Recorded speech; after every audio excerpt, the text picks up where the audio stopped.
Bienvenue dans cette seconde vidéo destinée à vous faire réviser et vous faire découvrir les principes de l'amortissement. L'amortissement consiste à répartir la valeur de quelque chose qui va mettre des années à s'user, alors que les achats courants s'utilisent immédiatement. Par exemple, il faut du carburant pour faire avancer une voiture, et il s'écoulera peu de temps entre le moment où nous aurons payé ce carburant et le moment où il sera allé définitivement polluer notre atmosphère. Mais la voiture mettra des années avant de ne plus pouvoir être utilisable. Maintenant, elle va marcher beaucoup moins bien, forcément. Pour une entreprise, c'est le cas de tout matériel dont la durée de vie dépasse un exercice comptable, en pratique une année. Constater que l'entreprise ne s'est pas appauvrie en achetant un matériel est une règle comptable. Prenons l'exemple d'une entreprise qui a mobilisé 100 000 € de capital déposé à la banque. L'achat d'une machine, si on devait l'enregistrer en déduction du résultat, conduirait à constater l'appauvrissement de l'entreprise, ce qui n'est pas la réalité. On va donc inscrire la machine à l'actif pour sa valeur d'achat. On dit qu'on l'immobilise. Seule l'usure de l'exercice pourra être comptabilisée en déduction pour déterminer le résultat. Constater l'usure des biens d'équipement est également une règle comptable, sans quoi les comptes de l'entreprise ne reflèteraient plus vraiment l'état du patrimoine. Reprenons la situation de notre petite affaire de commerce vénitienne avant que nous n'ayons enregistré la facture de réparation du bateau. Le résultat de la période était de 37 000 écus et l'entreprise possédait 82 000 écus dans la caisse. Le montant du patrimoine de l'entreprise à ce moment-là s'élevait à 187 000 écus. Sauf que la valeur réelle du patrimoine était plus faible, car les dégradations causées au bateau avaient fait chuter la valeur de celui-ci.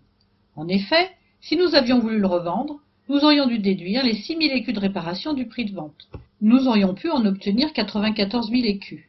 Nous pouvons dire ici que la première campagne de l'affaire commune à notre navigateur et à notre investisseur a usé le bateau de 6 000 écus, et que nous avions enregistré cette usure par le biais de la facture de remise en état. La facture, payée par la caisse, viendra en déduction du résultat. Au terme de ces écritures, le patrimoine de l'entreprise est à nouveau conforme à la réalité, 181 000 écus. Il y a 3 solutions pour mettre en conformité les comptes de l'entreprise avec la valeur réelle du patrimoine. La première solution, celle que nous venons d'utiliser, consiste à faire réparer le bateau pour le remettre dans son état initial. La seconde solution suppose que les deux partenaires ne souhaitent pas remettre en état le bateau, mais ont l'intention de l'user parce qu'ils cesseront leur activité lorsque le bateau ne pourra plus naviguer. À ce moment-là, ils vont devoir constater que la valeur de leur bateau a baissé de 6 000 écus et qu'il n'en vaut plus que 94 000. La contrepartie est un désengagement de leur part, donc la diminution des ressources amenées à l'entreprise. Comme il ne serait pas juste que cette réduction soit à la seule charge du navigateur sous prétexte qu'il a amené le bateau, pendant que l'investisseur qui a amené des écus ne subirait aucune perte de valeur, cette diminution sera répartie entre nos deux associés au prorata de leurs apports. 2 tiers pour le navigateur, soit 4 000 écus, ce qui ramènera son investissement à 96 000 écus, et 1 tiers pour l'investisseur, soit 2 000 écus, ce qui ramènera son investissement à 48 000 écus. Au terme de ces écritures, le patrimoine de l'entreprise est à nouveau conforme à la réalité, 181 000 écus, et cette opération est sans conséquence sur le résultat de la période. La troisième solution ne va pas consister à réparer tout de suite, mais à faire savoir que la valeur du bateau s'est dégradée du fait de son utilisation, en affectant cette diminution de valeur au résultat de l'entreprise, et en conservant intacte la valeur des investissements d'origine des associés. À gauche, on va inscrire le montant de l'usure en correspondance avec la valeur d'origine du bateau, et constater que la valeur actuelle de ce bateau dans le patrimoine de l'entreprise n'est plus que de 94 000 écus. À droite, on va ajuster le montant du résultat qui est désormais de 31 000 écus.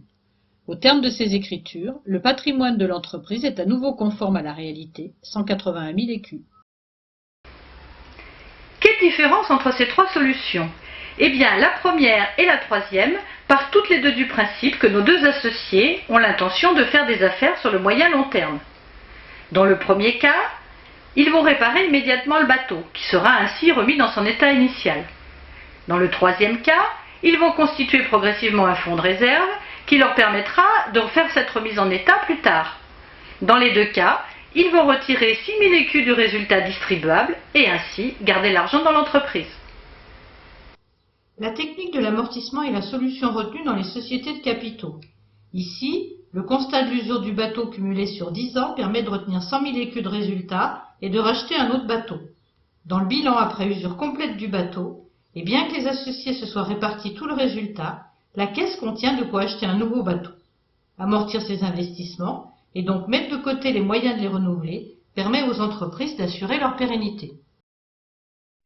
La solution sans amortissement permet aux associés de récupérer progressivement leurs investissements jusqu'à usure complète de leur équipement de production. Ils se seront répartis la totalité du résultat et auront désinvesti au fur et à mesure de l'usure du bateau.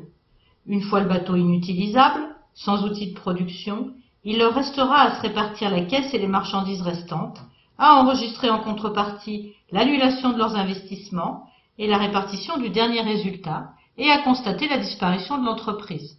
Cette solution n'est pas envisagée pour les sociétés de capitaux, car elle n'encourage pas la continuité des affaires.